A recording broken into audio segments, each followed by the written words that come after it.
Yo, good looks to dreadsock.com for sponsoring this episode of Real Notes. Anyone who has curly or locked hair like me knows how sacred a good hair wrap is. A do-rag, a wave cap, a scarf, a bandana, a bonnet, you name it. Dreadsock goes a step beyond the average with silk-based head wraps that offer full protection and frizz control for curls from 2A to 4C. They're made of a blend of breathable materials to help retain hair's moisture and preserve hairstyles enough to ensure a few less trips to the salon, all held down with an elastic band strong enough to withstand even the most aggressive head trips.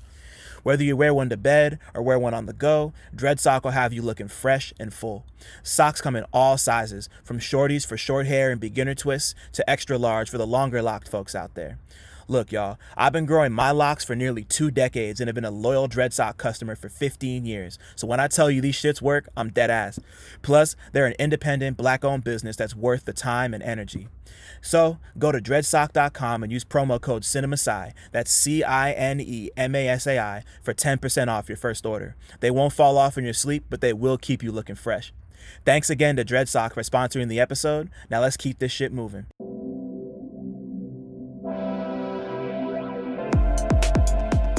What's good, y'all?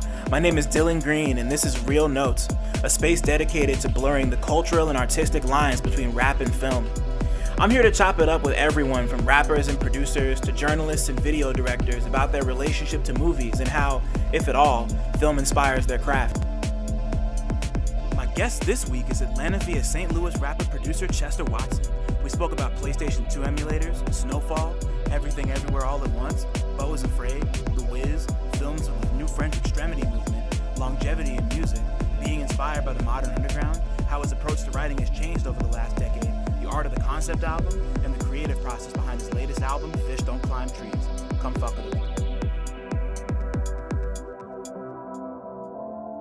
I just started playing games on my laptop. I got this emulator. My brother helped me get one, and I just got Def Jam. I got Bulletproof. I got okay, it's like a PS2 emulator. Yeah, it's cool. A PS2 emulator. So pretty much all the PS2 highlights, Samurai Champloo. Even if I just got everything just because. So whenever I'm just bored or something, I just connect a little Bluetooth. The Xbox controllers actually connect to the laptops, which is something that my older brother taught me. So I just take one of those on the go with me and just do that. The older ones and the newer ones, because I remember I tried to hook my 360 controller up to my MacBook, and it didn't work the way I wanted it to. I think it's the one, the Xbox One. Got it. Okay. Above, yeah. Damn, that's so crazy. I've never been the kind to do emulators and shit. I was never able to figure those out. But I've been seeing more and more of them pop up, and I found this one where you can take your more physical shit. You can take a PS2 apart and put a whole big ass new hard drive in it and just and just download ROMs. It's it's basically just it's just a physical emulator you just put in the system, as opposed to playing it off your computer or whatever. But it's that type of shit is so cool to me. It's just being able to have the whole PS2 backlog, especially games like Bulletproof and the Def Jam games. Those are all classics to me. Classics, yeah. No, 100%. I can plug you in. I can ask my older brother, but whatever PC you have, I can definitely get you an emulator. That's no problem. And they don't really take up too much space or RAM or anything like that to play, because they're all older games. Mm-hmm. What's the before we really get into it, what was the last great game, the last great older game you played? Because I'm always curious about people are running back. Oh, the last great older game that I played before all of this? No, with the emulator. Oh, with the emulator, yeah. So I want to say the last game I tried to play was Bulletproof, because that's the most recent one that I got. But I got Scarface on there. Usually Scarface, Bulletproof, or Def Jam. Those be the ones that I play the most.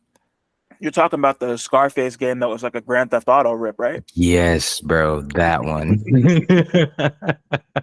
The exact one, yeah. Wow, I never played that one. Like I saw all the commercials, and the first thing I thought was like, "This looks just like Grand Theft Auto." I know that was kind of the point, but like I just never really tapped in. Yeah, it was crazy. Like But you're like selling. I remember playing that game as a jit. Like, just I don't know. Like I just remember seeing the case, the black and white case, and this is back when you could just go to GameStop and get like the used games and stuff like that. We had yeah, this GameStop up the street, but yeah, man, I remember playing that game to death. Literally beat it. And then I think we traded it in for something else. But yeah, that game was legendary. Had to mm. get it. Yeah. No, if I were to play, if I were to run one game back that, or not run it back because I never played it, but like that's one that I definitely want to step into. Yeah, You it's know, just crazy. You're Tony. playing as a playing as like Crazy Tan Al Pacino sounds like a ton of fun. Very, Legit. very not Cuban Al Pacino sounds like a ton of fun. Different times, different times. It was definitely just a walk down memory lane, just playing all those emulators. But That's beautiful, man. yeah. Jesus, damn, I love that. Yo, I'm gonna do this quick. I'm gonna do this drop real quick because we're already into it, and this is crazy. And I love cold opens like this, and they don't always happen like this. So I wanted to make sure we could get that. Okay, yeah, no, um, the thing. be yeah, nah, yeah. I'll just do the drop, and then we could just get right into it. But yo, like, what's cracking, everybody? Welcome back to Real Notes. You know, we're already, you know, like we're already into it. I love a good cold open. Those don't always happen, but you know, it's the homie we're talking to today. You know, my name's Dylan Green, CineMasai. Got a lot of names, do a lot of shit, running around just like everybody else. And talking to somebody today who's also done a lot of shit and has been really building something special over in his little corner of the universe for I want to say the last about 10-ish years. Man is a rapper, producer, emulator fan, like I feel like a lot of people listening might be.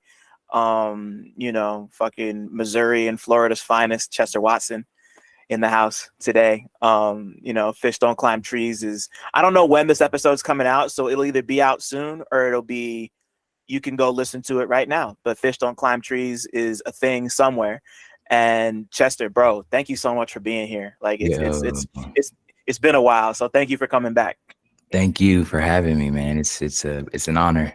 I'm really humbled to be here. So thanks. Oh Thanks. man, no, it's my pleasure, bro. Like, you know, we've talked more than a few times over the course of the last, like, you know, 4 or 5 years, and it's been beautiful to see. It's just been beautiful to see you gradually building what you got brick by brick, and you know, like I appreciate your interest. Like that shit's always really cool to me. And yeah, I've been a fan for a while, and you and I have, like, the thing that always gets me is that you and I always talk about movies, and it had always happened before I had this.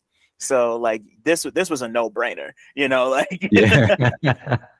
Yeah, nah, it felt right. As soon as it even came to me, I was like, yeah, of course, I need to do this. And it's honestly, bro, you're doing something special here. Like you're really like capturing just the underground, bro. Like you're capturing like what's going on under the surface. So this is it's important to me. I feel like this Real Notes is extremely just like it was like immersive, honestly, how much that you have. So it's eye man, opening and it's just an honor to be a part of it. thank you. No, that means a lot, man. Like it's been you know, like I just appreciate everyone's trust and wanting to do this, and you know, like help me bring this to life in a way. And you know, like this is the, you know, like this has been, I'm just humbled that anybody cares. I feel like I say that a lot, and I'm trying to not be so crazy about it. But yeah, I'm just like happy that anyone. I'm just happy to do my part. You know, like this shit means a lot to me, and I'm just happy that anyone trusts me to help bring anything to light. And just yeah, there's too much dope shit happening for people to not know, and this is just the Thanks. least I could do. You know, and I'm happy I could do it my own way, and that people come fuck with me on my own platform. Like that means a lot, you know. Like it's one thing to come fuck with me over at a place that has, you know, like a big thing, but for people to come to me is, I'm still not used to that. So yeah. You're a legend, bro. You're a legend. Stop. Nah, you're a legend for real. I'm always give people their flowers, bro. You're a legend for sure. I appreciate that, man. Dog. Yeah, yeah, I mean, like, look at who I'm talking to, bro. Like, you're a legend. It's like I was re-listening to Phantom today, bro. It's been 10 years. Yeah, Like, crazy. it's like January of 2013. So like, Crazy. I'm like blown at how far you've come and like what you've built. You know, like, you Thank know, you. even before Pow came into the picture, it's like really, you know, you've built something special, and I'm really honored to have you here. So yeah. Thank you. Thank you, bro. Thank you. Truly. Yeah, nah, this is gonna be good. I'm excited. I really do appreciate it. I think we about to, man, this is gonna be a journey, just a trip down, just everything. So I'm excited to get into this. Come on, bro. So yeah, first question I ask everybody who comes on here: what's the last movie or TV show you watched that you have a strong opinion about? Ooh, the last movie or TV show that I watched that I have a strong opinion about, probably Snowfall. Oh man, everyone's been coming out here and talking about Snowfall, but that's all good though, because like that just shows that like it matters. So like Yeah, how did you feel about the ending of Snowfall? oof, it was just real. It was real. I think just it just hit because it's just like this man had everything, honestly, and it was just different.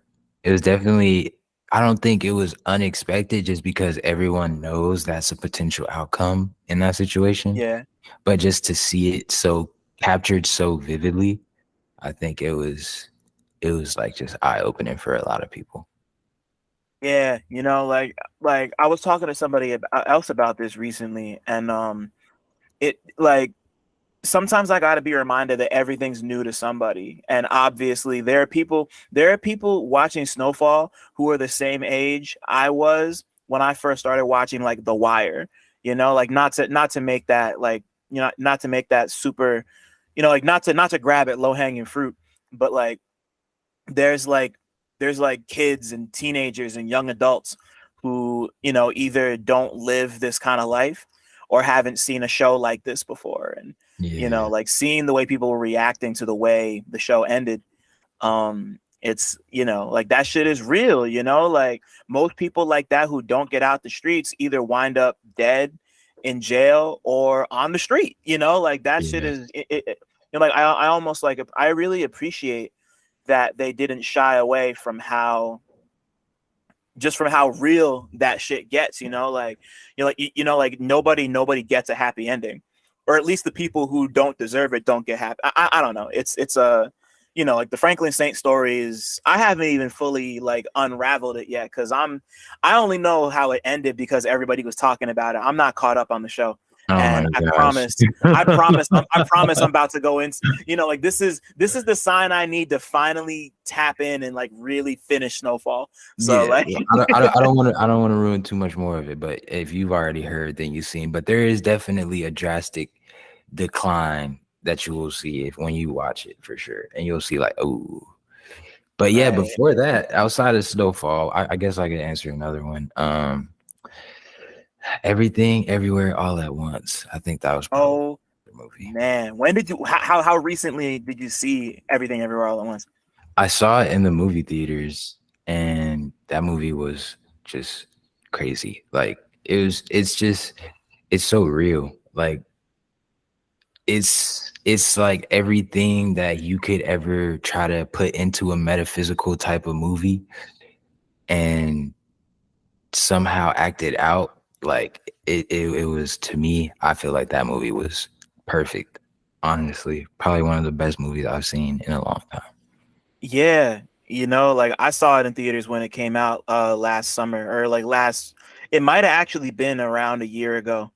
And yeah, like I like dead walked out of the theater like on some like you know, like looking at my hands, like, you know, like what did I just, it's so cliche to say that, but it doesn't happen for me super often like that anymore. So like when it happens, it makes it even more special.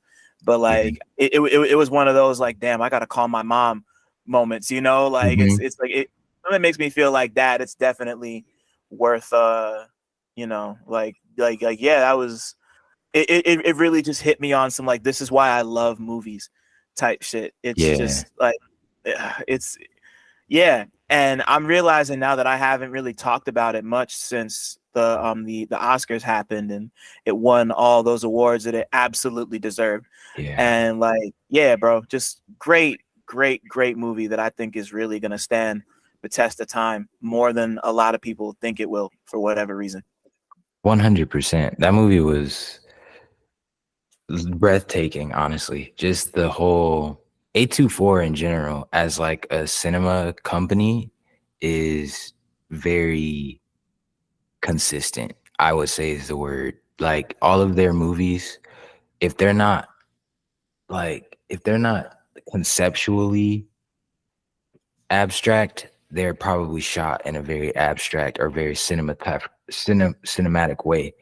And Yeah. that's one thing I definitely appreciated about A24. So going into it, I was like, yeah, this is gonna be something because I had already seen like I think they did The Green Knight and Mm-hmm. just like all the other A24 movies. But yeah, this one, and I love eyes. Like the Phantom tape had eyes on it. I was like Yeah. obsessed with the repeating eyes super young. So like to see how they elaborated on that in the movie was just like I was like it was a chef's kiss for real. Yeah, you know, like you know, you see the part in the trailer when she puts the googly eye in like the center of it. Like it's just like such an iconic shot, you know, like it Yeah, looks the shit just looks ill. And like, you know, and like since we're on the subject the A24, it's like I mean, A24 has already had like there is a A24 like aesthetic, you know, and like it's so funny because like they're like a distro house and they just have like people with like really specific tastes over there because like they don't even like make the movies for real, they just put them out. And like but like they just have like such a like if you're watching a movie you could probably guess that it was an A24 movie, you know, like if you watch Everything Everywhere, if you watch like The Green Knight like you said, or The Lighthouse, or even Beau is Afraid, which just came out that I haven't seen yet. But yeah, me like, too. you know, just like all those movies, they have a very specific like, you know, like it's almost like it's like from like the early 2010s what we all kind of came to understand as like the indie movie aesthetic, but it's like it's on like an even grander and more conceptual and just like risky level, and they just like throw money at shit that won't you know like they'll fund a movie about like a couple who live in Iceland and have like a lamb baby that they put in a coat, you know, like they'll fund a movie about fucking damn, like the fuck else do they even put out, like they'll just see the weirdest shit and be like, everyone needs to see this. And Yeah, that's the thing I love, you know, like I love that, like, you know, like they always take chances. Like yeah, like nothing that I've seen under the A24 banner has ever felt like safe. You yeah, know, like it's very much like they're like an institution now, but it's not at the point where I feel like they're starting to shy away, or like they're, you know, like making sacrifices to the art. Like it mhm, still feels very like this is like the original movie and we want people to see it. It's really cool to me. I love that. They're so dope. yeah. Very, very, very consistent. I would say, like, just like you mentioned, like it feels like you said, if you see a movie, you just kind of feel like, oh, this feels like an A24 movie. It's like they've been very consistent and just like I feel just thorough in building that kind of aura around their like you said, their distribution house or like their just as an entity. I feel like it's definitely just interesting how they went about it. And like you said, it was very uncompromising as well. So yeah, inspiring to say the least. Yeah, truly. You know, like it's to the point where I don't even really like want to see Beau is Afraid. Like I'm interested because I want to see how it turns out, and it like looks really cool, but it's just like not the kind of movie that I'm like it just feels weird to say that I'm like looking forward to seeing it, you know? Like it's like really sad and heavy So like I'm like interested, but I'm not like excited to see it. Like I'm gonna see it when I see it, and when I do, I'm probably gonna have a lot to think about. But I'm just like, what the fuck is this gonna do to me? Yeah. you know. But like, Yeah. it's just like a testament to their like curation and just like willing to back like weird shit and give it as many eyes as possible. Like even if you wind up not liking the movie, like we need more people willing to put weird shit in front of as many people as possible. Hmm. Like that doesn't happen enough. It really doesn't happen enough. So I'm just like salute to them. Like even if I don't like it, it's just cool that a thing like that exists. Hmm. I agree 100%. Mm. So Chester, for you, what's the earliest movie experience you can remember having? It could be at the theater, it could be at your cousin's house. The very first thing that comes to mind for you. Oh man, the earliest movie experience is watching The Wiz 100%. Bro, I'm still Ooh. obsessed with that movie. Still obsessed with that movie. The Wiz, seeing that as a kid, I think it shaped my entire like view of things. Everything about that movie is so surreal. Like it instantly made me fall in love with magic, everything, like song, the music in The Wiz was soulful. So it's just like everything about that movie. I feel like when I saw it, it was like, that moment when like the moment that when you're a kid and like you kind of wake up to reality. Yeah. I feel like that moment happened to me when I was like when I watched The Wiz. It's like a lot of things clicked and I kind of became aware of like life. Yeah, I get that because it's just like it's crazy because that movie is like you know, like their Oz is very much like a modern city as opposed to like like the Emerald City in the Wizard of Oz, and like everything about the Wiz is like real but unreal at the same time. It's like really strange and like beautiful in its own way. Like the songs are great, the performances are, like I like Michael Jackson's Scarecrow more than I like the original Scarecrow, and like the whole like scene where you first meet him when they're on like the corner, like in the cut, and then Mm-hmm. like the crows come through and they're about like just like it like everything about it is just so much like it's just like I don't use this word often, but it's like whimsical, like genuinely whimsical, like it really does hit at that like I'd even go so far as to say that it's kind of like teetering on like that border of like reality and not so much unreality, but like I guess like fantasies, like fantasy and Yeah, reality, and like it's it's a very great mix, fantastical. Yeah. right? And like and I don't know if I've told this story on here before, but one of my first when I'm like I grew up singing, and like I was in like school chorus and all that shit. And I think for the when I was in fourth grade, they had us sing a song for the graduating fifth graders that year, and we sang "Ease on Down the Road." That's That fire. was like my yeah, like that was like my first because like it was before I'd seen The Wiz, so I heard "Ease on Down the Road" before I saw The Wiz, but like I already knew the song because I sang it in school, and like that was so it's like when the song comes on in the movie, I was already singing it. It was great, like That's it just crazy. yeah, nah, it just like amplified my love for that movie and that song even more, like it gave it a different meaning, and yeah, bro, like yeah, Good it's a movie. great movie. Great movie. Yeah, that was definitely the earliest experience. Yeah, I would say that movie because I'm still obsessed with it. When was the last time you watched it? Ooh, probably I want to say almost within the last year, maybe ooh, last summer Mm-hmm. or yeah, probably last summer, if not a little later than that. But yeah, that movie is clutch. Anytime I listen to the music all the time though. Like I have um the Nipsey Russell. song. Oh wow. Yeah, Yeah. that's in my Spotify liked songs. Like, so that comes on randomly. Love I it. love that. Yeah, that's great. That's great. Like I haven't really been, like movie soundtracks are like I love movie soundtracks. I could think of like five or six off the top of my head that I would listen to more often, but I don't always have the time to like go back and really like sit in them the way I do. But like The Wiz is definitely one. The Princess and the Frog soundtrack is one of my favorites ever. I'm obsessed with that movie. The Tron Legacy soundtrack that Daft Punk did back in the day, like that Yeah. shit goes crazy.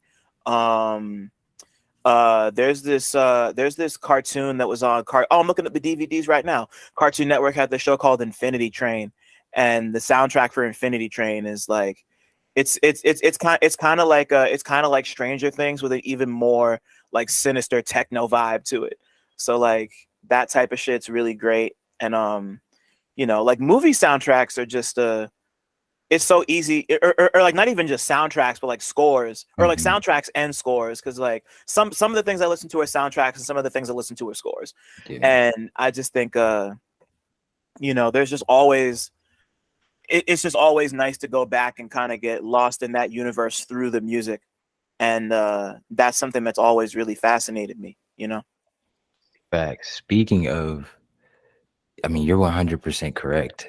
And I think that's like a good segue into like just Danny Elfman as Oh a man. composer and soundtrack creator. Oh my gosh.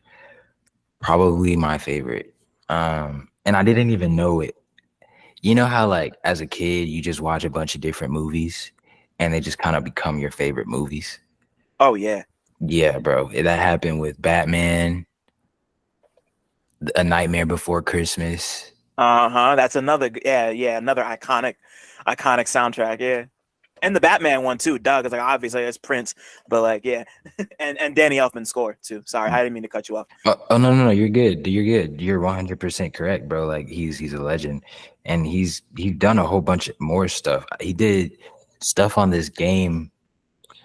Uh, I want to say it's well. I used to play this game, but Fable basically. I think Oh he yeah. did the score for Oh, he Fable. did Fable. Yes, Crazy. I bro. didn't know that. Yes, Wow.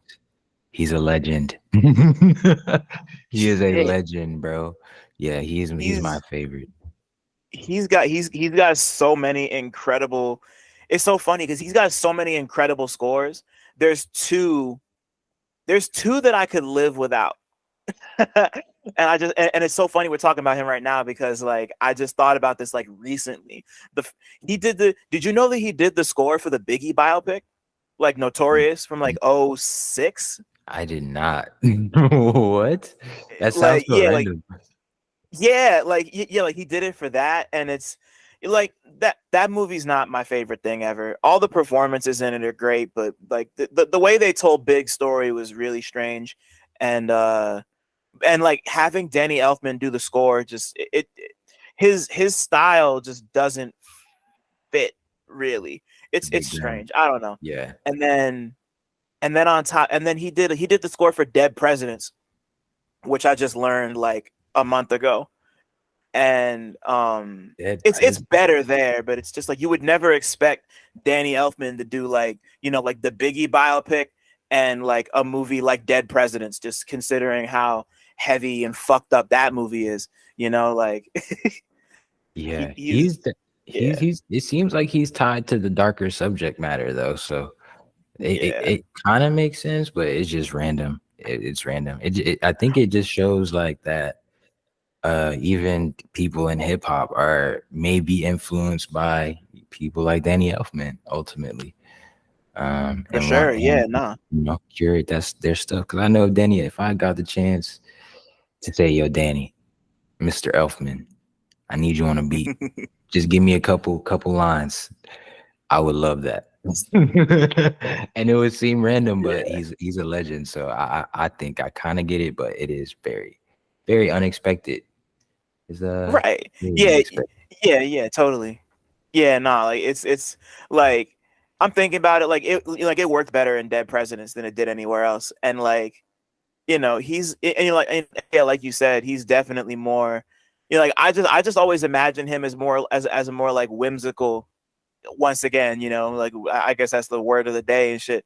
Like just like a just his. I'm overthinking it, but he's a legend. He's an icon. I know exactly what you mean. And It's like more like imaginative things as opposed to like serious kind of like realistic stuff. I get what you mean. right. I Yeah, get. like like it makes sense that he scored and helped compose songs for like Nightmare Before Christmas. Like that was kind of I feel like that might have been the first time I really recognized that like a Danny Elfman score as a Danny Elfman score. So I just always and like he works with Tim Burton so much that like I'm so used to seeing him attached to Tim Burton. So then Hmm. yeah, like you said, when he goes over to more like I mean, like serious doesn't feel like the right word, but just more like you said, realistic shit. It just doesn't. It always just feels like I feel like I should be watching. I feel like I should be watching like white teenagers with too much mascara on, like complaining about like their like spindly limbed fucking relatives who sent them to boarding school and shit. Like that's just always where my brain goes. But that's just me. Nah, understandable, understandable. I definitely think it's just that music will just bring a certain image to mind, and that you're not wrong. You're not wrong. It definitely gives, uh, like you said, just whimsical, fantastical. But shout out to Danny Elfman. Shout out to Dead Presidents. That movie. Shout out to Biggie. Yeah, nah, for sure. Like yeah, nah. I don't want that to sound too. I don't want that to sound too critical because yeah, he's great. But it's just something I was thinking about, and I'm happy you brought that up. Just a nice coincidence type shit. Of course. Um, fucking. But like as you get older and you start to have more life experience and just consume more art and shit. Was there ever a period of time or not? Was there ever a period? When was the first time you watched a movie and it felt like a capital M movie? Like not even just as like a piece of entertainment, but like something that not even like in like an artful sense, but just something that really impacted you and was like, this is a film, type shit. Mm. I'd say probably around the time I graduated, and I watched Fantastic Planet. Mm. Yeah, I think I graduated high school. I was like 17. And the summer after that, I just started watching mad movies and Fantastic Planet. And during that little binge, I feel like I got a lot of knowledge. That's when uh back when like Clockwork Orange was a super big thing. So it was kind of like all those super indie movies like Clockwork Orange. I saw that Fantastic Planet, saw a bunch of like other like older cartoons like Time Masters and Oh man, wow, that's a throwback. Time Masters. yeah, yeah, bro. Like just I was like in a rabbit hole. Like once I found Fantastic Planet, I literally just searched movies like Fantastic Planet and just watched all of those. Mm, Um yeah, it was crazy. I still have them on a hard drive because I had to download them, but yeah, I haven't watched them in a minute, but yeah, it was definitely a rabbit hole. I think I would watch Donnie Darko around that time too. hmm It was just a whole bunch of movies, but yeah, Fantastic Planet kind of set it off. That's hard. See, yeah, Fantastic Planet's crazy. Anybody who hasn't seen it, go find it. I think Criterion just put out an edition of Fantastic Planet. Yeah, no, I have it. So like, go get that. It's amazing. I'm sure anybody listening here fucks with Madlib. Madlib is a really big fan of Fantastic Planet, and the design for Quasimodo was actually inspired by the little alien things in Fantastic Planet. Um, and also the guy who did the man who did the score, he actually just passed away in February. He was a French jazz artist named Alan Goraguer. I don't know how to pronounce his name, but it's spelled like Goraguer. His score is honestly one of my favorites I've heard in any movie ever. It's really gorgeous and like super spacey, like it's like yeah. It's just this like just this white Parisian dude making like Sun Ra type music. It's kind of crazy. Um, really, really good movie. Really great score. Yeah, yeah. That's. I've been meaning to run that back too because it's been a while since I've seen it too. Yeah, But it's a good one. It's a good one. Goldie. I try to put as many people onto it as I can. Like the homies, anybody that's into like trippy stuff, I'll be like, bro, have you seen this movie? I'm like, mhm. most times they're like, nah. But yeah, go check that out. So worth it. Shit. What else? You said Fantastic Planet. You mentioned a couple other things that I'm blanking on. Like I said, Time Masters. I think I watched Right. Donnie Darko around that time. Um, for the first time. Martyrs, I watched for the first time. Oh man, new French Um, Extremity shit. Yeah. that opened my eyes to like how crazy movies could get. I was like, oh my goodness. Um, but yeah, that summer I was watching mad movies. Like I said, Clockwork Orange, Martyrs. I'm trying to think back. It was a while ago. But yeah, those are the ones that really stuck with me from that experience. Right. Yeah. No. And yeah. Those are all really great. I feel like you and I are not the only people who had those experiences with those movies. Like I feel like everyone who kind of falls into that hole at a certain time kind of goes through all like those like classic bits. Like fucking like Martyrs and the whole new French Extremity wave and like I think I also saw Donnie Darko around the time I was like about to graduate high school or just about or like on the cusp or whatever.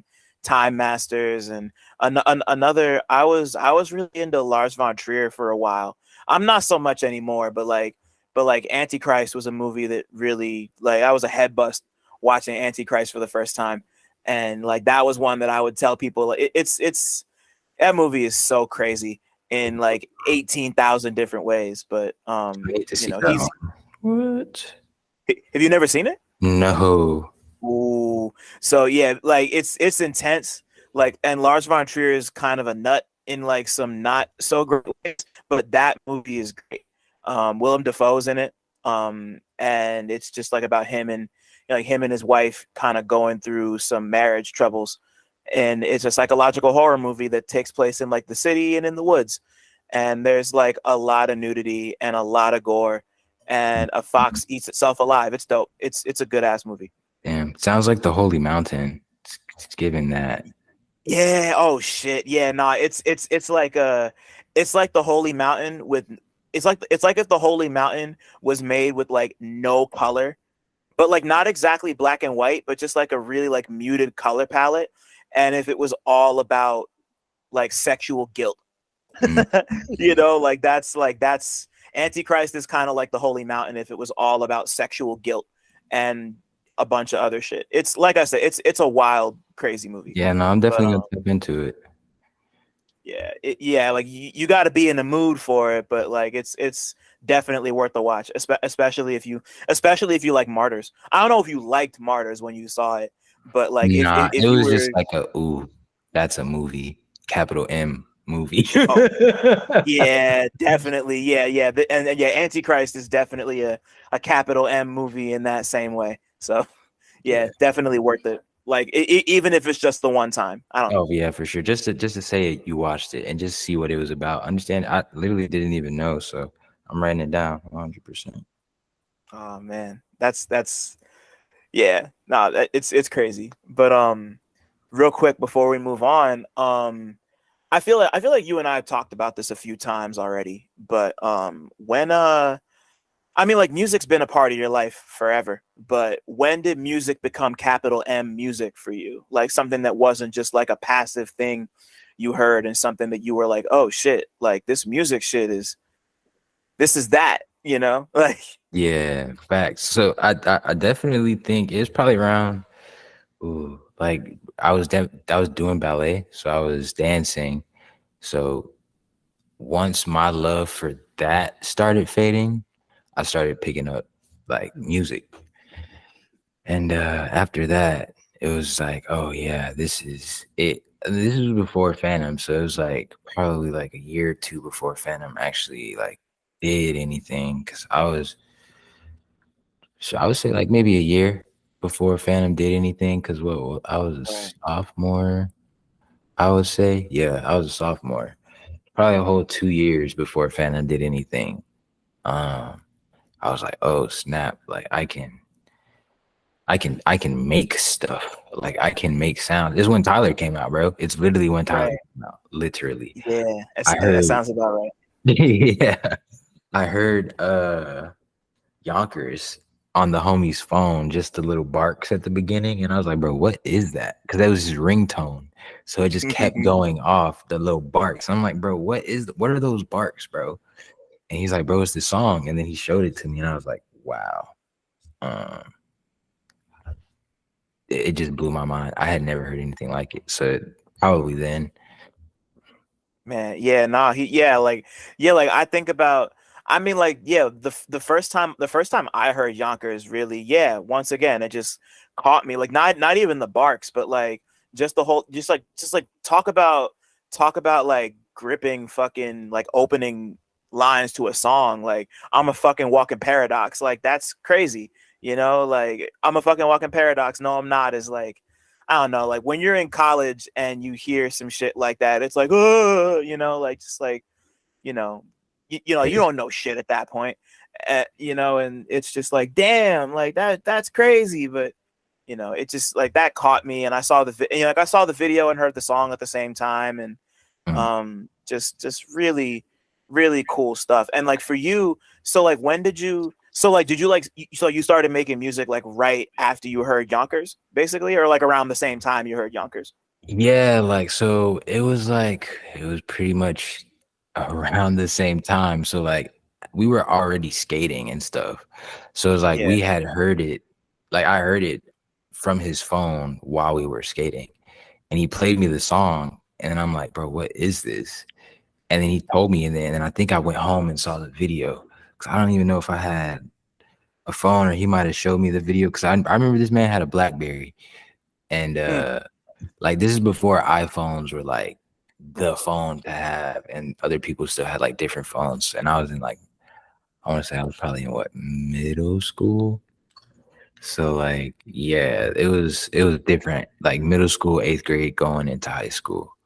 And I heard and saw that, and it was just like, what is this? Like it was the first time seeing so much stuff Supreme, because in Florida we didn't really know about any of that stuff. Like we didn't have any access to middle Florida didn't really have access to, like, I mean, you had like super designer brands like Gucci and stuff like that, but like streetwear, that Right. wasn't like a thing. Like unless it was like LRG or the hundreds, you know what I mean? Right. Yeah, like the really big ones. Yeah, yeah, like and the throwback ones, yeah. So and Nike stuff like that. But yeah, man, it Right. was it was it was a time, different time. Damn, and like before we move on to the music proper, like while all of this is happening and you're like starting to really get into music and expanding your mind and getting older, was there ever a period of time when you first like consciously took note of the fact that music and movies are two things that could complement one another? Yeah. You said, are they two things that do complement one another? Yeah, like in the sense of like when did you first realize that those two things could complement one another? Oh, early on, very early on. I'd say with The Wiz, probably, like just seeing Nice. how well a movie could the music could tie into a movie, and not be like, I don't know, because I like musical movies, but I don't really like musical movies. So for Hmm. me to like a musical movie, I feel like the music has to be good. So yeah, that movie, and for it to stick with me for so long, yeah. Yeah, it's yeah, not all musical movies are created equal. Definitely not. Like, but yeah, like the Wiz is one that I feel like people who don't even jack musicals like that just enjoy. It's one of those that's kind of transcended. it wouldn't surprise me if most people didn't even like. I mean, it's kind of hard not to because it's like so blatantly a musical, but like it's almost like it just exists as a movie that just so happens to have songs in it, and people don't even think like, oh, it's like it is because it is the musical, but it's like very, you know, like rarefied, like rare air type shit, you know, like kind of like, Natural. Yeah. yeah, you know, like I'm thinking about like The Lion King too, because like The Mm. Lion King's also a musical, as a bunch of those Disney movies at that time were. But it's like, you know, like you look at stuff like The Wiz and stuff like The Lion King and stuff like The Little Mermaid, that like these things that are so, you know, like those three movies are like also defined by their music, but we, or at least let me not speak for everybody, but like for me, I sometimes forget that those are basically musicals. You know, like the songs are so iconic, but they, you know, like they're weaved so effortlessly into the stories, and you know, it just works, you know, like just to the point where you, where it's like, oh yeah, they're gonna sing a song now, cool, you know, like it's not like Yeah. it's like an opera, it's not like it's like an Yeah. opera where they're singing every, you know, like every line of dialogue. It's just like, you know, like they do Hakuna Matata, and then 20 minutes of movie happens, and then Be Prepared happens, and then 20 more minutes of movie happens, and then Can You Feel the Love Tonight, etc., etc. But Yeah. like, you know, like all the I'm already blanking on all the song names from The Wiz, but like it's There's just a bunch, bro. like Quincy there's Jones went so many. crazy. He went crazy. Yo, he's a, yeah, another legend, you know, like somebody that's like he's still alive. It's kind of wild to me that he's still kicking, but yeah, like shout out to Quincy Jones, because yeah, him and I think Michael Jackson, I mean, like of course he helped with some of the songs, but like I think they basically like co-scored the movie damn near. It wouldn't surprise me if that was the case. But yeah, like it's just one of those movies that just like exists in rare air, but also is like very blatantly a musical movie, you know, Yeah. like as opposed to being like a movie that it's, I don't know. I'm rambling right now, but yeah, good But shit. you're hitting it on the nose though. 100%. Shit. Um so you know, like at this point, you're just starting to get into music, you just giving up dance, and you know, like you turn 18 and you make Phantom, and it kind of picks up traction, and it, you know, like it goes, and like I said before, the song is 10 years old now. You're about, if you're not 28, you're about to be 28, and I Wait, guess just like, wait. So yeah, I made Phantom when I was like 15, bro. oh damn, really? Okay, my fault. 15. So yeah, so I made it when I was 15, but the video released when I was like, I want to say 16 or about to be 16. Because I was, no, I was, yeah, I was 15 going on 16. Because that was my sophomore year of school.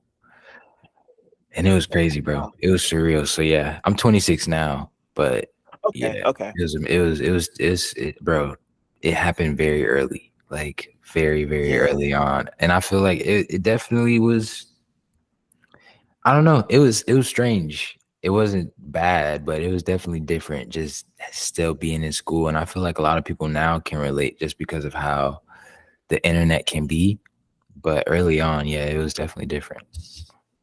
Yeah, nah, you know, like kind of like, you know, like you're not like fully grown yet and still in school, and just like just to have that amount of attention on you is like, you know, like it's really strange, and like you said, it's the perfect way to describe it. And just like looking back, you know, it's been about, it's been 10 years. So it's like looking back on that moment, like what do you, like, A, how do you feel revisiting that song a decade later? And B, like how, you know, like how do you feel you've changed the most since that song dropped? Ooh, revisiting it a decade later is it's not bad because it's kind of like I can visually see the change. Like I haven't cut my hair since that video. I haven't, Mm, like a lot of things have, I can see the change very distinctly. Like my facial hair from that video is different now. It's just like a whole bunch of, it's surreal kind of seeing it because it's like documenting. That's what I feel about a lot. I think a lot of rappers may feel like when they watch older videos of themselves. It's just like people in Mm-hmm. general, when you see yourself younger, you're just like, damn, that's crazy. And to think that I was thinking those thoughts and penning that stuff at, that age. Now it's just like I look and I'm just like, wow, bro, like some of the stuff that I wrote then, I wouldn't write now. Not to say that I couldn't, but just my mind isn't wired to think the way that I was thinking then.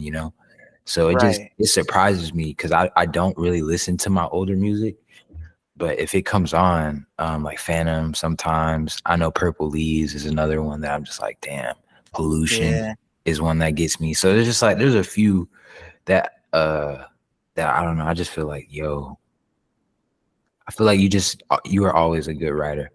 To myself is kind of how I feel reflecting on it. But yeah, I feel like I just wish I would have shot more videos, honestly, growing up, because just being reclusive, I feel like I didn't, not that I didn't want to, but just like I just didn't, whether that be for lack of resources or just didn't, would just rather make the music and release the music. But yeah, I wish I would have shot more videos. I think that would have been interesting. Right. Yeah, no, that would have been really cool because I always please I'm fairly positive this one doesn't have one, but Albatross was always a song that I came back to when I first picked your shit up. And I was always like, damn, this could really use a video, you know? But like but yeah, Yeah. like that's like I love, and it's funny that you're talking about the fact that you feel like you wouldn't really be rapping the way you were or about the stuff you were on Phantom because I feel like Dead Albatross, I feel like Dead Albatross is a pretty like like you could like that's a song that feels kind of timeless for you because like I was listening to the new album and like not to say that it could fit on there, but like the stuff that you're talking about and the way you talk about it translates to now the way it did then. Like to at least to me. Thank you. Um, yeah, like that's like that one kind of feels like like it's kind of like that's like a Rosetta Stone for you almost like for your style and like your just like the stuff you want to talk about and yeah, like that's like a good starting point, you know. I would agree. I would agree. I definitely feel like if anyone were to put someone on to my music with that song first, that I would stand by that 100% for sure. Dead Albatross is, man, I remember recording that song. It's crazy because you just really never know what these songs are gonna be. Like I was recording that at my aunt's house with like a Meteor mic. Didn't even have a mic stand. So yeah, man, and had a sock over it, sat it into a cabinet, and then just started rapping into the cabinet, bro. Like it was crazy, man. Like just the stuff that I tried to do just to improve. But yeah, man, I definitely feel like in that time, me and Simon, man, we hit a groove for sure. Like, Yeah. yeah, Yo. he was And beautiful. What's up? no, sorry, I just didn't mean to cut you off. Oh My no, fault. you're good. No, you're good. Yeah, it's just that's pretty much me and Simon. We definitely were in a groove at that time. That's really all I had to say. My bad. No, you're good, bro. Don't even trip.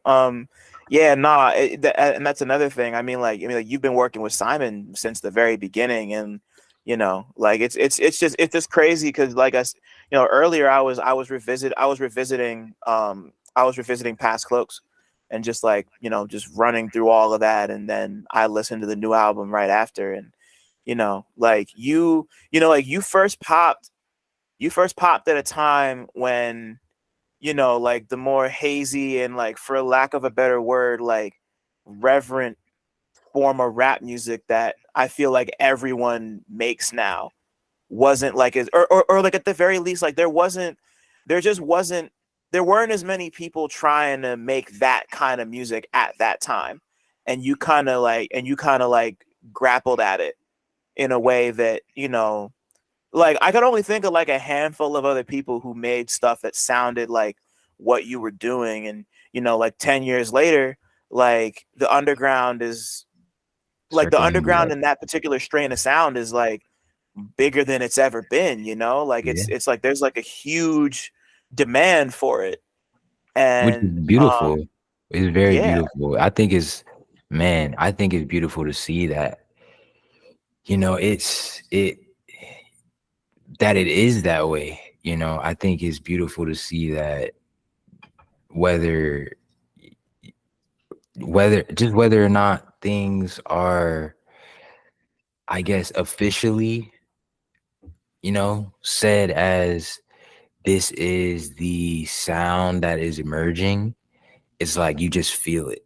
And I think it's just understood throughout, like everybody kind of feels the shift that is happening with music right now, with just a lot of people that are coming up, a lot of what's popping off. Like Tyler winning 2 Grammys, and yeah, just like the shift that's happening in music right now, in R&B and hip hop.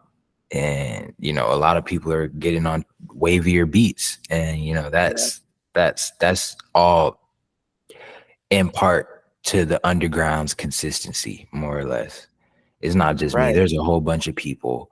Oh, of um course. yeah, but I definitely feel like, bro, like the underground, it's always gonna remain, what's the word, bro, just influential to the Mhm. mainstream, just because, like, that's where all of the trial and error happens. Like, they don't really trial and error in front of the mainstream, in front of the audience, bro. But like, we get to, here in the underground, we get to kind of trial and error stuff as far as like sonically, like, okay, this works, this, you have that freedom in a way. And I feel like, man, that's being felt throughout every facet of music right now, I feel like. Yeah, for sure. It's just like it's exactly like you said, just in the sense that I don't know why I'm having such a hard time putting this thought together.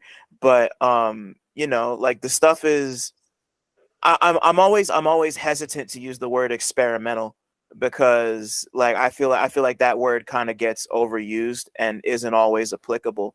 But like experimental does kind of I feel like in this context it does kind of suit what that means. Like you talking about trial and error. Like that's like the literal definition of being experimental, like trying Yeah. shit and seeing if it works. And like just like whatever trends may or may not happen, but just like just people, like there's so many people not who aren't like, I mean, like Tyler's definitely at he's even bigger now than he was when he first started, which is nuts to think about. But Mhm. like there's you look at people like you look at people like Drake, and people like Jack Harlow, and people like even like Cole and Kendrick, like who are at, I mean, like Kendrick maybe not, because Kendrick's a pretty experimental artist in his own right. But you know um it's just really, like you said, it's just really interesting to see how the shit's manifested, and how like rich everything's become, like kind of like bubbling beneath the surface. And just like it really does feel like its own self-sustaining ecosystem in a way Yeah. that a lot of other things don't. And there are so many people like you who kind of stuck with it when it wasn't like the poppin' thing to do. And now like there's, like I said, there's more people than ever. Like I can't even name, like I can't even like think of everybody on the top off the top of my head right now. But like it's crowded out here. And like most of the music is great. Like it feels really rich and really healthy right now. So it's just really cool to kind of, like you said earlier, like giving flowers. It's just it's always worth it to me to note people who were on that wave before it became like the cool thing to do, Yeah, you know? bro. You have a lot of them on your show, honestly, bro. You got a lot of legends. Like, I feel like, man, that's what I'm saying. People who would dive into real notes would really see the underground and how much of an effect it's had on the mainstream, just like you're documenting it, whether it's people like me, people like Mike, people like Beam. I don't know if you've had Sloss and Malone on here, bro, but he's Not nuts. yet, man. Not yet. I'm like Jasper. If you're listening, I definitely want to do that. So Yeah, Jasper. I met him once in LA, man. And he was cool, man. And but bro, I would love to work. People like that are really pushing the envelope, bro, and really making the just like, the main not even the mainstream, but just I wouldn't even say underground. They're really just carving a path and right. they rose from the cracks that, we all were, in more or less, just like really the getting it out the mud and grinding with your homies. Like I feel like that's the beautiful part about of a lot of what is coming out now is that it's Right. organic. It's people and their friends. It's not like put together labels, super groups and stuff like that. There is some of those, but it's like a lot of the people that are coming out are really just coming up with their homies. And that's why it feels so it feels like a different air is in music right now. Right. Like it's natural. And, like it's like people doing it for the sheer thrill before it becomes a thing that's gonna like make them any sort of bread. And, like it's yeah, there's just so many different names I could point to right now. Like even Mike, like Mike is like right now he's not like the biggest, but he's pretty large right now. Oh my Like God, Mike the you like Monster. he's you like bro, I remember the first time I saw him play. I already told that story, so I'm not gonna tell it again. But I remember when May God Bless Your Hustle came out and hearing that and being like, wow, this is like really cool. Like this is like nobody's making music like this right now. And then, like he started to kind of take off from there and he's been building something very, very gradual. And, like that's an alum of the show. That's the homie. Shout out to Mike and all of 10K and Navin and all of them, man. They're great.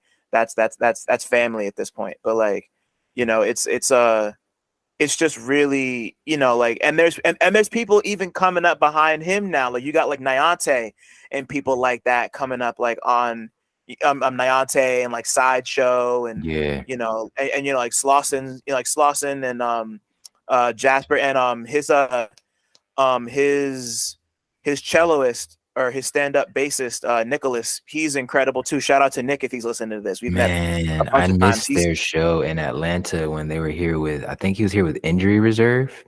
Oh yeah, wait, yeah. That was the tour with damn, that was such a good tour. Bruh, I And missed. yeah, like shout out to Injury Reserve too. Those are that's fam too. But anyway, I'm sorry you missed that show, man. It was great. Bruh, tight. I was out of town. Ah, shit. Yeah. Damn. Yeah, that was yeah, like I just went back and re-listened to Slosson's the I'm already forgetting the name of the album, the 2016 to 2018 album. Really like that's like I haven't heard anything like that since. Like that's a really special, very challenging piece of music. But like if you can tune into the frequency, it's worth it. Like what a great project. But yeah, like it's just like and like there's so many other people that I could name, but it's just a beautiful amount of music happening right now, and I'm happy to see you kind of just like just still thriving in that, because like, you have a bunch of projects to your name, some of them being concept projects and some of them not really being concept projects, but like, because like I've been thinking a lot about Project Zero and Japanese horror film and Mm. 1997 quite a bit, and like of those three, a Japanese horror film is the most like explicitly conceptual, but I feel like Project Zero and 1997 are at least like thematically bound by shit that you got going on. Yeah. And like listening to Fish Don't Climb Trees, this project really hits me in the sense of like it feels kind of like Past Cloaks in the sense that this is just like a bunch of dope songs where you're like talking about your life and you just kind of put them out as opposed to there being like a through line like there was before. Like this feels looser than your last few to me. 100%. Yeah, especially that more so than a Japanese horror film. I feel like in the process of making a Japanese horror film, I was like tied to the theme in a lot of ways. You know, it's like, okay, you really gotta stick with this and build it as much as you can ultimately. Like, as far as the concept and staying consistent in what was going on in the story. So like you couldn't really break too much away from it with that. And it was a learning experience. Obviously, it's something that I'm gonna do again and will be, do better. Just because I love concept albums, and I feel like when they're done well, they can be so enlightening. Like musical movies, like when they're done Hmm. well, they can really be amazing. So I definitely love, trying them out and trying to make them more surreal as well. I think just bringing the fantastical aspect of imagination to music is something that I've always tried to do. Even with Dead Albatross, like that's literally talking about uh Rhyme of the Ancient Mariner, like a very Mm. old, you know what I'm saying? So it's like I've always tried to, just keep it fantastical. But with Fish, yeah, it's definitely a lot more loose. And it was just a lot more, okay, like, what am I feeling on this day? And what is this emotion? And all of the emotions are valid and they feel cohesive because they're all coming from one person.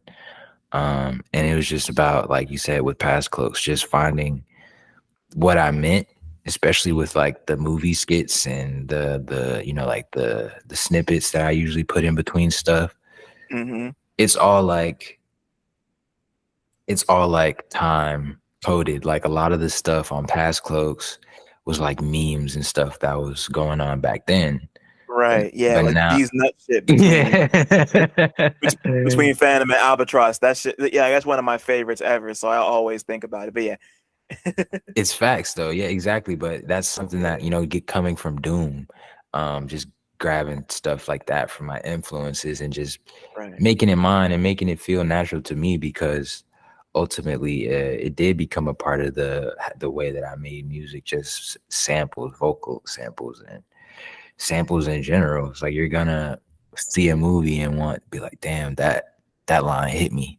And it's just gonna stick with you and something and it might sit in the back of your head and you might write something with that in mind subconsciously or in the forefront of your mind, you know what I mean? So I just like to give homage wherever it's due, whether that be from a movie, a sample, and then it just sounds cool. Like Yeah. when you can line it up and it just sounds so perfect, it's like, ooh, how did he find a movie that says exactly what he's trying to say in this song? And it's usually afterwards. Sometimes I go in with it prior to, but a lot of times I'll find it afterwards, or just be watching movies and just have something in my mind. I used to have like a bank of just lines Mm. that I had for Past Cloaks. Honestly, it was from when I was younger. That's why a lot of those skits are like cartoons and stuff. Do, But yeah, do you remember? Do you remember? Well, I mean, like with Fish Don't Climb Trees, like there's less of that this time. Like it's yeah. still there, but like there's like, do you remember? Do you remember the last time you watched something that you felt like maybe not even felt compelled to sample, but something that might have like inspired you to go make a song? Like when was the last time you like heard or not heard, but like watched something that was like, damn, like yeah, time to go back to the lab type shit. Mm. Last time I would say that's a good one. The last movie that made me want to make music. Oh man. Uh Probably like Doctor Strange. The first one. No, the new one, the Madness in the Mm. Multiverse. Yeah.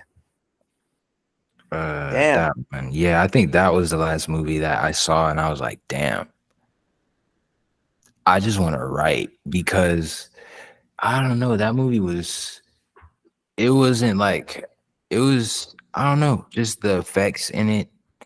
That movie made me want to start shooting music videos. Same with a lot of the movies that I saw within the last year made me want to start shooting music videos. Everything Everywhere All at Once was one of them. Yeah. But yeah, that movie made me want to, probably that just that comes to mind because I didn't really know what to write about Everything Everywhere All at Once. But Doctor Strange just kind of put me into like a surreal headspace. Like, yo, this man is traveling through dreams and stuff. And honestly, Fish, I could tell you about this later, but Fish after Fish, there's definitely something else. And this one's gonna Boy. be a little bit more conceptual. Uh, I'm working on this project with this. I don't know if you know Ilsugi. Do I? Oh, I don't think so. He's a Japanese producer. He's a homie. So he has a few beats on here. We got it's still in the works, but it's fire. So me and him, we're working on something. But it's called Dreamwalker.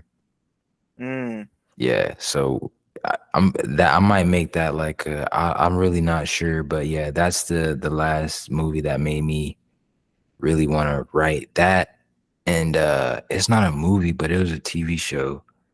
Um, I can't remember the name, but it's on Netflix. It's the one about Morpheus. It's not called Morpheus. Wait a minute. About what? Which Morpheus? Uh, Morpheus, um, the god, Oh the shit! What? Sandman. That's what it's called. Oh right, Sandman. Oh man, I never finished. I never finished the Netflix Sandman, but I liked what I saw. I just never finished it. Yeah, But that's that's. tight. Mhm. That's tight. Shit. Wow. I mean, like between Morpheus and like Pizza Papa's Pizza Balls, there's like a lot to chew on there. Like I can imagine that you I can imagine I can definitely imagine those being like things that would just get your pen moving. And like like since Fish Don't Climb Trees is kind of more straight away, then your stuff has been a little while. What kind of headspace were you in while you were writing and putting together Fish Don't Climb Trees? And yeah. Yeah, yeah, that's a great question. So putting together Fish, I was really just like recouping from, not really recouping, but just like, yeah, recovering from the pandemic, bro. Like just really reevaluating life in general. Re- just getting back on track. There was honestly just some crazy shit that went down in Texas that I had to deal with. Mm. So I was kind of just not really laying low, but just reclusive for a while. Um, but yeah, after that, got all of that stuff cleared up and just felt more confident about like, um, I guess music, not even music, but just like, I wouldn't even say, I don't know, just like the vision and the voice, because it was like at that point I felt kind of like, I don't even know. It was really just like a space of finding the way that I wanted to move in life and the way that I wanted to like proceed, or I guess just like adjust more or less, like what reevaluate just everything. It's like, okay, I was getting older. I think that was about what, 2 years ago, 3 years ago. So it's like 23 going on 24. So a lot was changing. And COVID, this is right before COVID too. So it was like, oh man, I was just creating, skating a lot, really just trying to find myself. And so I think a lot through the music that kind of came out. Like I feel like Days, that was, I made that one. I want to say I was on like a tea break when I made that one. So I was like mad sober and I was just skating and working out every day. Hmm. And life just felt so unreal at that point. And so I was just like, man, there's points in time where I wouldn't even say like you're counted out, but just like there's points in time where you know it's a low and it's like, okay, how can you bounce back? Or you know that the odds are stacked against you, that type of thing. And it's just like, Yeah. okay, how can I maneuver through this?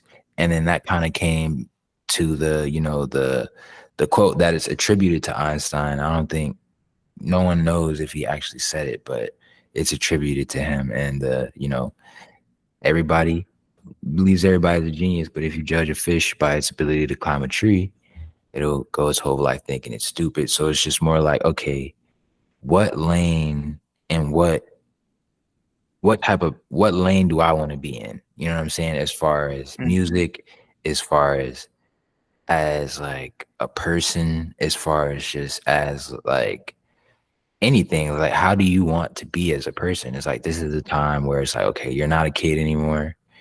You have music, you have fans and supporters and people who really like not live by your word, but like who really take your word very heavily. Like it holds weight. And so it's just like, okay, you gotta kind of, I'd always taken it seriously, but it was just like, okay, you need to have a more mature perspective on this and write that way. And so I started trying to be more concise.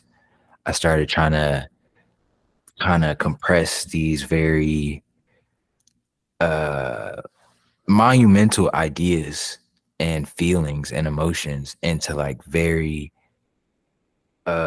like concise phrases or just very specific, I wouldn't even say moments, but just specific energies, which is why every song on there kind of lives in its own realm. In a way, there's a few that kind of tie to each other, but I really wanted to make each song feel like a completed thought of its own that like was connected because like I said, it's from the same person, but Yeah. it was like a completed thought. Like, okay, I thought about this, now I'm moving on to this thought. Is very like, okay, process of like thinking type, like stream of consciousness, but completed thoughts. They weren't necessarily all jumbled up, if that makes sense. Yeah, it definitely does, like the stuff you're talking about on like Fish Don't Climb Trees, the title track is different from you just like wanting to chill and like get your head right when you're talking about the shit on Bora Bora and like gray theories different from spirits and like the thing that I love about your style is that like you're clearly capable of making all these well rendered concepts and just like bringing things together on the thematic tip. But you also just kind of like rap about fly shit that you like in like a slightly more wordy way than like like your shit. Like you're basically a lifestyle rapper, bro. Like I've thought I was thinking about that today. Like I was like re-listening to some of the old stuff, and I'm like, you're basically, but yeah, you're like somebody like you're almost like a Currency or like a Larry June, but like you're rapping about like books and like Stan Smiths and like smoking weed to doom and like Kevin Gates and shit. Yeah. Like it's like a slightly headier version of lifestyle rap. Like it's very chill, it's very like and it's always so strange because of whenever I see people talk about you, like people, like I'm so happy that we're past the point as rap listeners where we gotta call shit like conscious. Like I've been over that for years, but I always see people kind of like lump you into there, and I'm like, I mean, like in the sense that everyone's conscious, sure, but like you're a lifestyle rapper. Like that's kind of how, and like you do it in your own way, Like it's No, it's but it's you're right. You're right. like, have you ever? I mean, like, not to be like presumptuous, but like, have you ever thought about that before? Like, is that like something that have you ever tried to like define the kind of music that you make and been like, I'm a this type of rapper, I'm a that type of rapper? Because it seems like you just kind of you kind of go where the wind takes you, you know? Yeah, nah, I think you really hit it on the nose. Like Larry June, man, I've been listening to his project with Alchemist like repeatedly. And I feel like before then, I always really liked Larry June's movement. I got put on to Larry June pretty early through Kent. Kent and Yeah. yeah, Kent and Larry June used to like call each other and like try to make music and stuff. Like I would say, bro, like Kent, ah man, he's been tapped in with a lot of people. But basically Yeah, shout Kent, out to Kent Loon, by the way. bro, He's shout out to crazy. Kent, bro. Love Shout out to him. Kent Loon. He works with Dame a lot, Larry June's DJ, and Right. Dame produced for Larry June a lot. So that was the connection that, that showed me Larry June. Man, ever since then, I feel like I resonate with it because it's like it's really just like it's like observational rap, and it's like motivational at the same time. And I feel like if you can enlighten people through music and in a way where it's easily digestible, I feel like, bro, you're doing it right. Like you're doing it right. That's why Larry June is literally a snippet on the on the project. It's like I was Right. watching his I was just watching his little he did like a what was it, like a tour video of like his whole tour. And man, it got to that part, and I was like, he's spitting. Like he's like usually everything that he says, I vibe with, but that one just stuck out. I was like, oh yeah, gotta put this one in there somewhere. Yeah, like it's just dope because it really just hit me in the face like today, like the fact that that's kind of the wave you've been on. And I just love that you've kind of done it. You've kind of done it in this, like it really feels like you. There's nobody else doing it the way you do it. And you've been refining that, especially since like Project Zero, really, and like Thank it's you. just that shit is cool to me, like it's just like it's super casual, but it's like very thoughtful. And like you can you can get like metaphysical, and I guess quote unquote conscious, if you want to call it that. But like it's just like you just kind of go where the wind takes you. And like you said, like most of my favorite rappers are people who can take like esoteric and crazy concepts and boil them down into like simple shit that people can understand. I've started to appreciate that more as I've gotten older. Like I don't need everybody throwing quadruple entendres at me that take years to unfold. Like sometimes I just want to hear people talk about cool shit over stuff that sounds cool. Yeah, Like it doesn't always have to be super duper. Like you don't got to try so hard to show people you got it. you know yeah. like you really don't got to try so hard. But like that's one thing I've always respected about you, is that you don't there's never been a time where I felt like you were trying too hard to be like, oh, look what I could do. You just kind of do it. Thank you. And that translates. It translates even more now than it did before. So yeah. Thank Thank you, bro. That means a lot. That really does. And I'm glad it shows. Like, I really do just, like I said, currency. You said currency, but yeah, he's a good example. Like, just like he just kind of vibes and observes and just talks about what he sees and what he's experienced in like a very real way. Like, not really sugarcoating it, not really trying to beat around the bush. You know what I mean? Just like giving it how it is, and in your own way. Like you said, for me personally, I'm more into surreal, esoteric, that type of stuff. So my writing is gonna carry that nature. You know what I mean? So yeah, thank you, honestly. But I think it is intentional.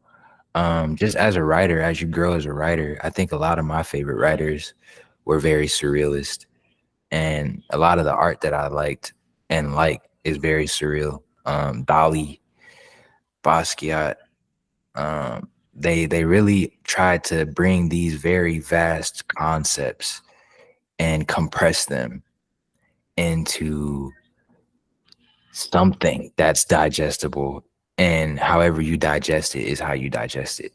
And I feel like Right. that's what art is at the end of the day. So I feel like I really just tried to do that and be consistent in making what I felt like was art at the time, whatever that may be. Right. Yeah, no. And yeah, and that comes through in some cool ways here. And you've really, like it's just, like you do things the way you do them, and you make your slight tinkers here and there, and just kind of go. Like this is just another it's just another really cool example of that. And like what, like if you were to pick out one thing from Fish Don't Climb Trees that you feel there's like one aspect of this album that kind of defines who you are as an artist now versus even something as recent as like 1997. Like what do you feel this project says about you that your other stuff doesn't, or do you feel like it says anything about you that your other shit doesn't? I feel like, yeah, I feel like it says, I don't know, that I'm older. I feel like it just shows in the music, and I feel like there's not much that I haven't already proven musically in the last decade, especially as far as staying consistent and I don't know, just really molding a vision. I think now with Fish, I began making songs with like more videos in mind. So I think that's another aspect that I started bringing into my writing was, oh, how am I going to visually represent this? Or is this something that can be visually represented? I think that's something that I started considering on Fish. I feel like in a lot of my older writing, I didn't necessarily care if it could be real or not. Like in the sense of like, if it, like I would talk about monsters and stuff like that. On Fish, I don't really talk about stuff like that. Like it's a lot of like, just like realistic kind of scenarios with like you said, a twist that makes you kind of like tilt your head a little bit, like that's a little off. And that's the surrealist aspect of it, and that's something that I've learned from watching movies a lot, was surrealism doesn't have to be bugged out. Surrealism is literally just like something is off, and it feels off, and there's a way that it's off that feels unreal. Yeah. So I feel like I took that a lot from just watching movies, and the way that I started wording things, the way that I started trying to visualize the music itself. Um, I definitely think I just started trying to be more realistic, but still maintain that surrealistic aspect. I feel like beforehand I was just kind of all in on the surrealism, but on this one I started finding the blend of the two. Um, and it's gonna get more so even better. Like I feel like a Japanese horror film was completely on the other end of like, damn, this is out there. And that's good because that needs to exist as well. Like we were mentioning earlier with the movies, like that needs to be put in front of people in a way that they have access to it. Like, okay, yeah, this is bugged out. And they can either like it, they can either hate it, you know what I'm saying? But either way it goes is that it's there and that it's cemented at this point. It's vinyl. People are gonna have this, pass it down. You know how vinyl works. So Yeah, that's man. really always the goal for me, is like, okay, how do I get this into a tangible thing? Um, and the next step from vinyl was, okay, let me perfect this video stuff. So trying to do that with eyes closed, that video we did, that was my first video doing like prosthesis. Yep. Um, So stuff like that, bro. Just trying to bring in the small surrealistic elements and just the cinematic aspects of the stuff that I take in. I think that's what makes Fish a little different than the other stuff. It's tight, and like, yeah, I mean, like, yeah, no, first and foremost, the video for Eyes Closed is super fucking dope. I love the prosthetics look, and like if there was like, is there? I'm assuming you have other videos planned at this point, right? Yeah, for sure. What Yes. what what what's the what's the next? Well, maybe if not the next video, like what's one song you're really excited to bring to life visually? Oh man, the song that I'm most excited to bring to life visually is probably "Fish Don't Climb Trees," the Mm, the title track. I feel like that song, because there's so much space on it, you can like conceptually you can really do a lot with it. It just feels so smoky and just so mysterious. Bora Bora is another one that I really like and I feel like could do a lot. Uh, East End, I don't know. Honestly, like that's what I'm saying. I made a lot of these songs with videos in mind. Days is another one that I have a good idea. Well, we're working on Days actually. That one's gonna be crazy. fly. Yeah, yeah. It's gonna be fly. I'm working with this. Um, well, I don't want to give too much, but I'll text you what I'm working on. But yeah, I'm That's working it. on some fire videos. Yeah, bro. Just been and we've been working on the Days video since, bro, I want to say last year. Just Oh that wow. aspect of it. Yeah, bro. So it's kind of like it's me and this other cat. This dude, man, I don't know how to say his name, but he lives in Australia. Aurelius. Let's see. Aurelius. Yeah. Aurelius. That's what it Wow. looks like. Aurelius.jpg. That's the homie Aurelius IDK. Yeah, he's me and him, we've been working on some shit.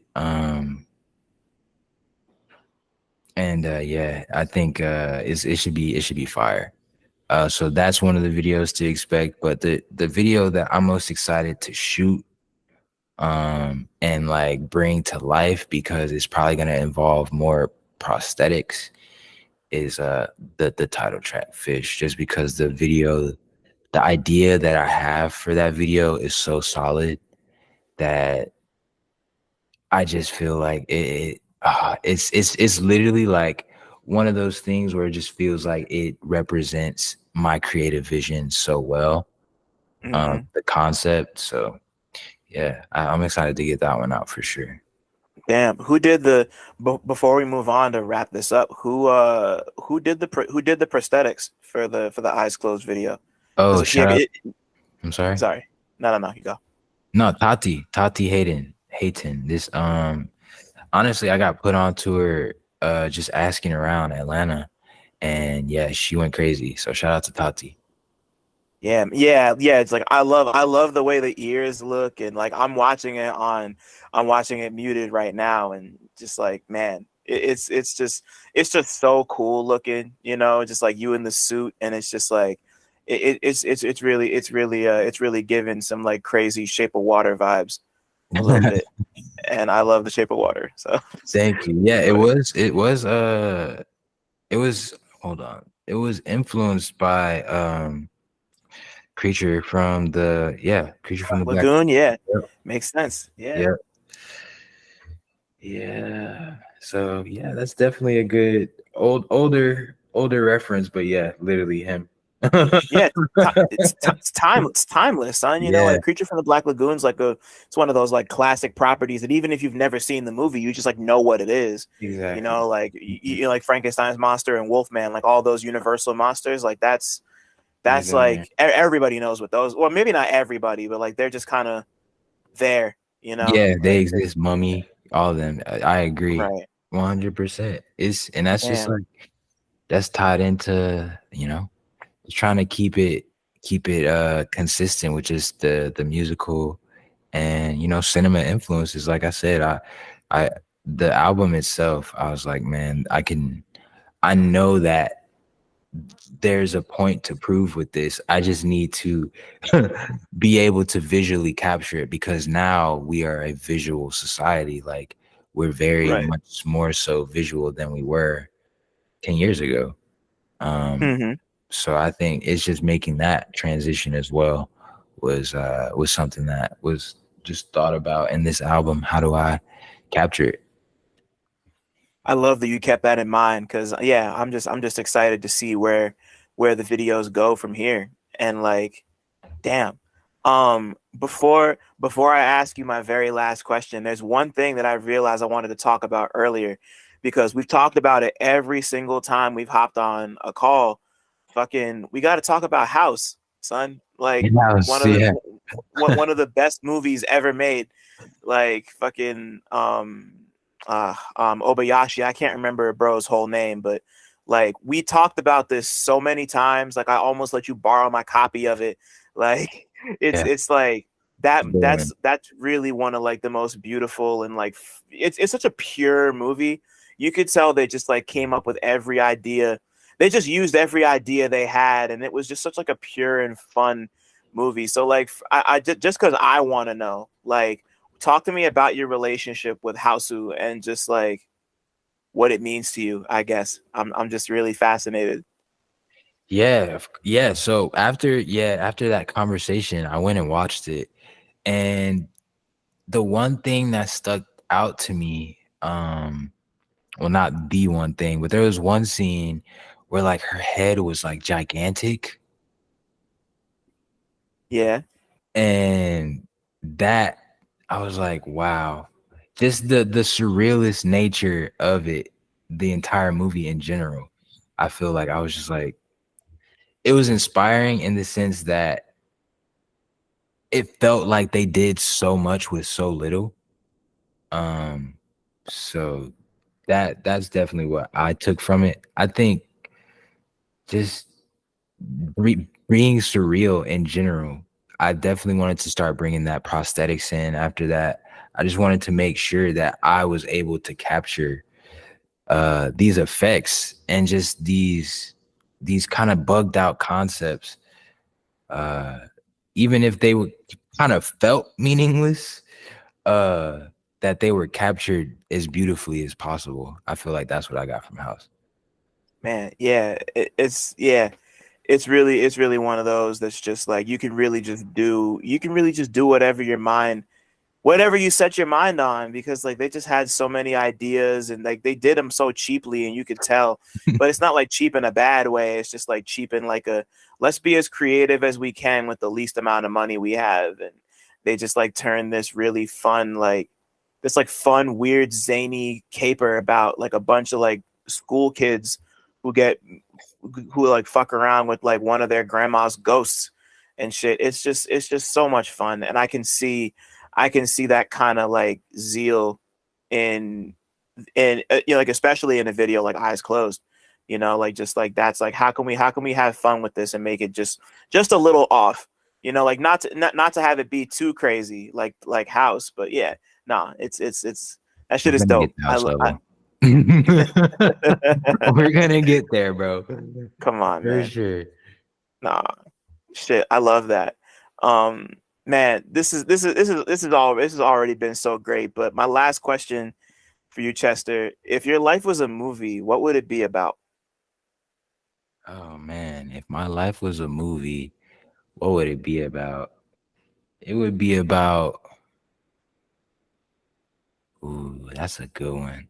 I want to say like it would be introspective, but it'd probably be about triumph, just traveling, triumph, uh, love, man, life. It would just literally be about life. Everything that life of a black man, honestly. I feel like it would be something like a John Singleton movie. It would be very real. It would be a little trippy. It'd definitely be like a Tim Burton movie with black people. I feel like. I'm happy you said that. Yeah, no, I love that. I love that. I feel like that's what it would be. Yeah, that's a good choice. I like that. I would love to see, I would love to see a bunch of black people incorporate the world that you've created. Excuse me. Yeah, yeah, I love that. Man, shit. Thank you, bro. This was I mean, like, yeah, like, once again, I knew this was going to be tight, but like, thank you. This is Thank this is you. this was so cool. I'm excited about this project. I'm excited to see how people react to it. And like I said, I'm just like I'm just hyped that like, you're still here 10 years later and still continuing to push yourself and show yourself off in different ways, because I think people are hungrier for this type of stuff now than they might have even been like 5 or even 2, 3 years ago. So like, you're kind of you're just it's just going to be you coming at people like fully formed, and it's gonna really turn some heads. So just like, congrats. And yeah, bro, yeah, shit is Thank you great. so much. Thank you so much. Fully formed. You said it. You put it into words, man. You really put it into words. Fully formed like these dreadlocks, my boy. Come on, son, you already know what it is. Like, Well, thank yo, you for having me. Thank you. This was an honor. Shout out to Real Notes. Shout out to CineMasai. This is amazing. Thank you, Dylan. Thank you just for having me, bro. This is surreal. Cheers to, more life and more, man, more growth and more just, man, everything for you. You're such a good person. So I'm glad to see this is taking off for you, and that I'm happy to be a part of it. So thanks again, man. nah, man, it's my pleasure. I appreciate having you be a part of this, and just like been getting to know you these last few years. And yeah, it's just like, yeah, nah, this is not the end, like, there's so much more to do. So I'm just happy for anybody who's willing to take the ride with me, like, honestly. Yes, sir. I'm here with you, my boy. Hell yeah, son. Thanks for listening. Shout out to y'all for making it this far, and shout out to all the black people listening too, because y'all really impeccable. Don't forget to like, subscribe, and tell a friend to come through next time. 1